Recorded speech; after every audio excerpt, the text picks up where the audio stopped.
Friends, आज हम competitive batch शुरू कर रहे हैं और कम्पिटिटिव में जीके जीएस आपको हम जीके जीएस के अंतर्गत जितनी भी सब्जेक्ट आते हैं सब की तैयारी बहुत ही अच्छे से करवाएंगे आपको।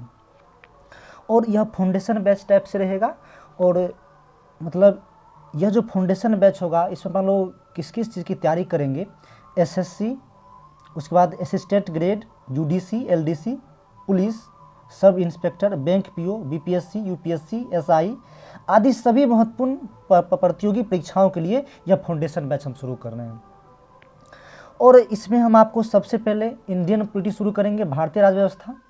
और शुरू करने से पहले क्या क्या गुण एक विद्यार्थी में होना चाहिए और विद्यार्थी को सफल होने के लिए एक सफल इंसान के तरह कैसे वर्क करना चाहिए, इस चीज़ के बारे में आज हमको बताते हैं।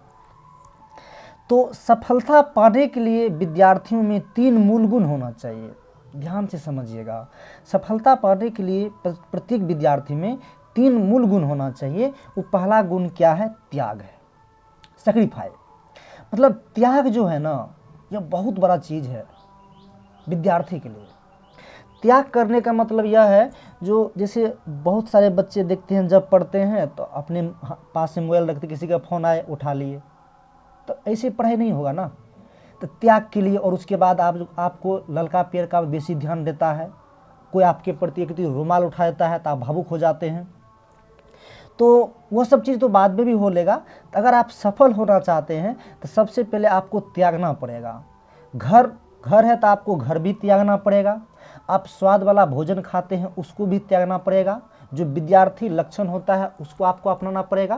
तो यही सब चीज़ की त्याग करना है, बात समझ गए ना। और जो भी इंसान आपके लाइफ में है, अगर वो देखिए थोड़ा सा भी आपको पढ़ने के प्रति रुझान नहीं लाते हैं और दिक्कत करते हैं तो उसको आप जीवन से दूर कर दीजिए, समझ गए ना। क्योंकि अगर 4 साल 5 साल बीत जाएंगे और आपके जीवन से टाइम निकल जाएंगे तो आपको कोई यह बात पूछने वाला नहीं होगा जो भाई आप क्या कर रहे थे, तो आपको कोई महत्व नहीं देगा, बात समझ गए ना। तो सबसे पहले क्या चीज़ था? त्याग। तो आपको क्या चाहिए? त्याग बहुत ही बड़ी ज़रूरी है। त्याग अगर हो गया तब आप अनुशासन को अपनाइए, डिसिप्लिन को। अनुशासन बहुत बड़ी चीज़ है। कोई भी बच्चा तब तक वह सफल नहीं होगा जब में एक अच्छा अनुशासन नहीं है, एक डिसिप्लिन नहीं है। अनुशासन बहुत बड़ी चीज़ है। तो त्याग के बाद क्या होना चाहिए? अनुशासन, आप में डिसिप्लिन। और यह जब आप में हो जाते हैं तब आप मेहनत करना शुरू कीजिएगा, हार्ड वर्क। मेहनत देखिए, एक गधा भी मेहनत करता है, समझ रहे ना, लेकिन उसमें कोई डिसिप्लिन, कोई त्याग नहीं है तो क्या एसपी डीएसपी बन जाएगा? ऐसा नहीं हो सकते हैं। तो आप क्या करेंगे? त्याग, अनुशासन, तब मेहनत आप में होना चाहिए। कितना बच्चा खाली मान चलिए रिक्शा चलाने वाला भी कर रहा है, देखिए उसकी मेहनत को हम इन्हें कर रहे हैं, इन्हें समझिएगा जो रिक्शा चलाते हैं वो ये करते हैं, ऐसी बात नहीं है। हम अलग मेहनत की बात कर रहे हैं, बात समझ गए ना। तो एक सफल विद्यार्थी एक अच्छे स्टूडेंट को, एक स्मार्ट स्टूडेंट को सफल होने के लिए क्या क्या चाहिए? त्याग चाहिए, अनुशासन चाहिए और मेहनत चाहिए। आशा करता है आप ये बात समझ गए होंगे, समझ गए ना। और एक बात और ध्यान दीजिए, इंडियन पॉलिटी शुरू करने से पहले हम यहाँ पर PSIR के बारे में थोड़ा आपको बता देना चाहते हैं। देखिए यह PSIR जो है ना, जो स्टूडेंट यूपीएससी की तैयारी करते हैं वह वैकल्पिक विषय के रूप में इसको चुनते हैं। Political science and international relation, राजनीति विज्ञान एवं अंतर्राष्ट्रीय संबंध। हम अपन जो पढ़ेंगे सिर्फ पॉलिटिकल साइंस के बारे में पढ़ेंगे। और यह इंटरनेशनल रिलेशन जो है ना, जैसे हम बोलेंगे भारत का पड़ोसी देश से कैसा रिलेशन है, तो पाकिस्तान है, चीन है, कैसा रिलेशन है, तो उस सब PSIR के अंतर्गत आते हैं, समझे ना। तो इस चीज़ को अपन उतना नहीं करेंगे। अपन जब शुरू करेंगे वह मुख्य रूप से ध्यान से समझेंगे सब आदमी, इंडियन पॉलिटी, भारतीय राज्य व्यवस्था, बस समझ गए ना। और भारतीय राज्य व्यवस्था को समझने से पहले कुछ हम बात बताते हैं, समझ में ध्यान दीजिए। यहाँ हम देखिए संविधान लिखे हैं, IPC लिखे हैं और CRPC लिखे हैं, ध्यान दीजिए। संविधान जो है वह अनुच्छेद पर चलता है, समझ गए ना। और यहाँ IPC जो है वो धारा के अंतर्गत आते हैं। जैसे आपको बोलेंगे पुलिस पुलिस किस पे काम करते हैं, तो आप क्या कहिएगा? संविधान पे? जी नहीं, बात समझे ना। पुलिस किसके अंदर काम करते हैं भैया? IPC के अंतर्गत, बात समझे ना। और IPC का फुल फॉर्म जो होता है इंडियन पेनल कोड। और पुलिस जो है इसी IPC के तहत वर्क करते हैं। आप सीधी सी बात है, जितने भी राष्ट्रपति होते हैं, उपराष्ट्रपति होते हैं, प्रधानमंत्री होते हैं, उस सब किस पर काम करते हैं, किसके अंतर्गत आते हैं? वो सब संविधान में उसको अपन लोग पढ़ते हैं, समझ गए ना। और संविधान किस पे काम करते हैं? अनुच्छेद पर काम करते हैं। और पुलिस जो होता है वो आईपीसी के तहत काम करते हैं। देखते हैं कि अगर मान के चलिए जब तक आप सही है, आप कोई गलती नहीं किए हैं, तो आप अनुच्छेद के अंतर्गत चल रहे हैं। लेकिन जो ही आप गलती कर दिए तो पुलिस आपको पकड़ लेगी, तो आपको धारा लगाएंगे वो, समझ गए ना। कहते हैं मतलब इतना धारा के तहत इसको मतलब सजा मौत सुनाई जाती है या फांसी की सजा दी जाती है। तो ध्यान से समझिए, आईपीसी के तहत मान लीजिए कोई किसी व्यक्ति को पुलिस पकड़ा, तो अब पुलिस क्या करेगा? वो कोर्ट को दे देगा। किसको दे देगा? कोर्ट को। तो कोर्ट जो काम करता है ना, सीआरपीसी के अंतर्गत काम करता है, मतलब क्रिमिनल प्रोड्यूसर कोड होता है, समझ गए ना। तो सीआरपीसी और इसके अंतर्गत भी धारा ही होता है। और यह जब किसी मुजरिम को पकड़ते हैं तो यह क्या करते हैं? जेल में दे देते हैं, समझ गए ना। अगर जेल में किसी व्यक्ति को दे देते कोई दिक्कत नहीं है, लेकिन अगर पुलिस को हवाले कर दिया तो रिमांड लेता, आपको पता है कितना धोता है, बात समझ गए ना। तो एक बेसिक कॉन्सेप्ट था कि आपको बता दिए। अब यहाँ पर ध्यान से इंडियन पॉलिटिक्स के बारे में अपन लोग कुछ समझते हैं, ध्यान देंगे। चलिए ध्यान दीजिए, यहाँ भारतीय संविधान है, इंडियन कॉन्स्टिट्यूशन। देखिए, संविधान का मतलब ही होता है सम प्लस विधान।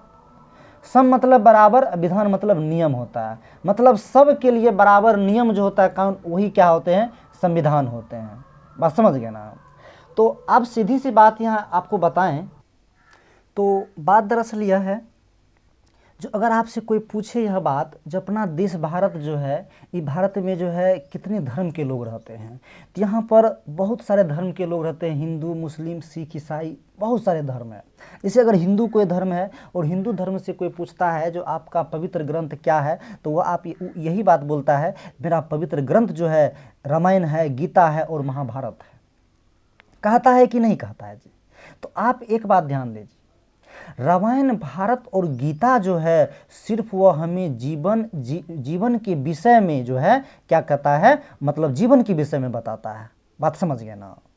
लेकिन भारत का संविधान है वह हमें क्या करते हैं? अधिकार देता है, समझ गए ना। वह जीवन जीने का अधिकार देता है और फ्रीडम देता है हमको, हम जहां मनता है जहां घूम सकते हैं। तो एज ए हम स्टूडेंट हैं, अगर हमसे कोई बात आके पूछे जो आपका मूल ग्रंथ क्या है, तो हम बोलेंगे भारत के संविधान है, क्योंकि भारत का संविधान हमें जीने की आज़ादी देता है, बात समझ गए ना। और आपसे भी कोई पूछे तो आप भी यही चीज़ बोलेंगे, भारत के संविधान ही पवित्र ग्रंथ का नाम आप भी बोलेंगे, बात समझ रहे हैं ना। तो यहाँ पर सब आदमी ध्यान से समझेंगे, जो भारतीय राज्य व्यवस्था के अंतर्गत जो है संविधान क्या है? सर्वोच्च है, बात समझे ना। भारतीय राज्य व्यवस्था जो है, इंडियन कॉन्स्टिट्यूशन जो है, उसके अंतर्गत संविधान को सर्वोच्च स्थान दिया गया है, वो सर्वोच्च है।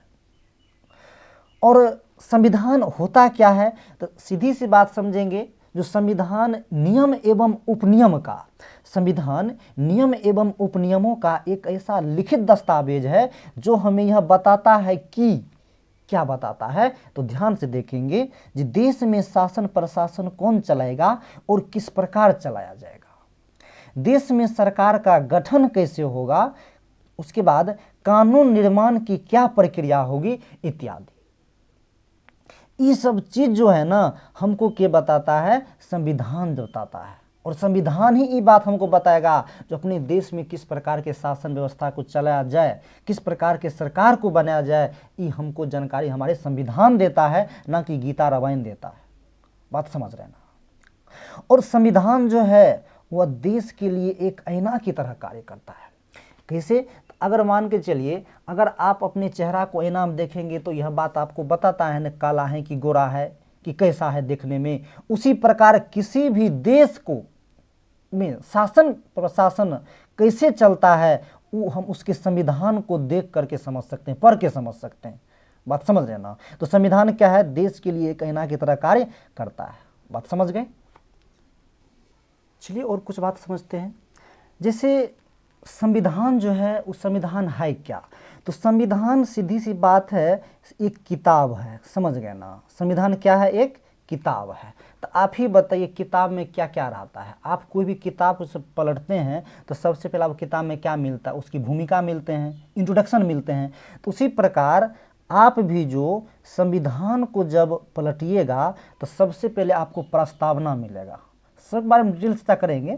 प्रस्तावना मिलेगा, इंट्रोडक्शन मिलेगा, और उसके बाद जो है आपको भाग मिलेगा। देखिए भाग मतलब हुआ लेसन, चैप्टर। क्या वो चैप्टर है, तो भारत के जो मूल संविधान है उसमें 22 ठो चैप्टर है, यानी 22 भाग है। बात समझ गए ना। और अनुच्छेद जो है, अनुच्छेद कहने का मतलब भाग हुआ मतलब चैप्टर, इसके अंतर्गत जो पॉइंट आते हैं वो अनुच्छेद है। बात समझ गए ना। और जब संविधान में संशोधन होते हैं तो वह डायरेक्टली अनुच्छेद में नहीं जोड़ते हैं, उस साइड से जो जोड़ते हैं उसी को अनुसूची कहते हैं। समझ गए ना। जिसकी संख्या कितना है, मतलब 8 है। समझ गए ना। अनुसूची की संख्या कितना है, 8 है। अनुच्छेद कितना है, 395। ये मूल की बात कर रहे हैं। लेकिन वर्तमान में जो है, वर्तमान के संविधान में उसमें कितने हैं, मतलब 25 ठो भाग है और 450 से ज़्यादा अनुच्छेद है और 12 गो अनुसूची है। बात समझ गए ना। तो सीधी सी बात है, भारत के संविधान वह क्या है, एक किताब की भांति है। किताब को जब पलटते हैं तो उसमें क्या मिलते हैं, भारत संविधान किताब जब पलटते हैं तो उसमें प्रस्तावना मिलेगा। तब कितना चैप्टर है, तो 22 चैप्टर पढ़ने के लिए इसमें है, और चैप्टर के अंतर्गत अनुच्छेद है, क्या एक अनुच्छेद कितने पॉइंट्स पढ़ने के लिए है, और उसके बाद अनुसूची है। बात समझ गए ना। तो अब देखिए उसी चीज़ को हम यहाँ लिखे हैं पॉइंट बना के, सब आदमी इसको अच्छा से लिख लेंगे वीडियो पॉज करके। मूल संविधान में मतलब भारत का जो मूल संविधान है और 22 भाग है और 395 अनुच्छेद था। समझ गए ना। तो मूल संविधान में 8 अनुसूची, 22 भाग और 395 अनुच्छेद था। वही वर्तमान में भारत के संविधान में 12 अनुसूची हो गया, बढ़ के 12 अनुसूची हो गया, उसके बाद 25 भाग हो गया और 350 से अधिक अनुच्छेद है। बात समझ गया ना। ये वर्तमान में है और मूल में इतना था। बात समझ गया ना।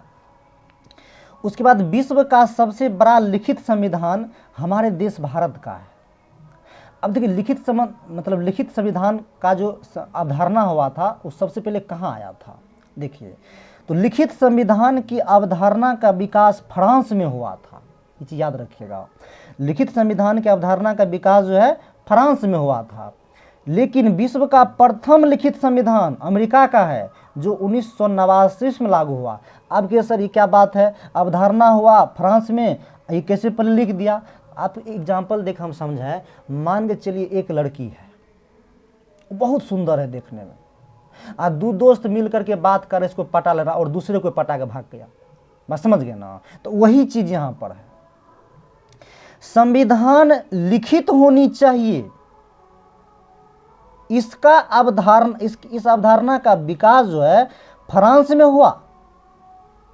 लेकिन ओकरा से पहले ई लिख लिया के अमेरिका।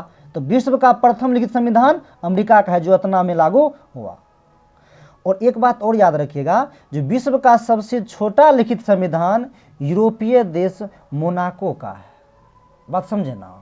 विश्व का जो है सबसे छोटा लिखित संविधान यूरोपीय देश मोनाको का है। तो ये एक संक्षिप्त इंट्रोडक्शन था संविधान के बारे में। तो आशा करते हैं सब आदमी चीज़ को समझे होंगे, और नेक्स्ट लेक्चर हम बहुत जल्द लेकर आएंगे, उसमें आपको प्रस्तावना के बारे में बताएंगे। ओके, धन्यवाद।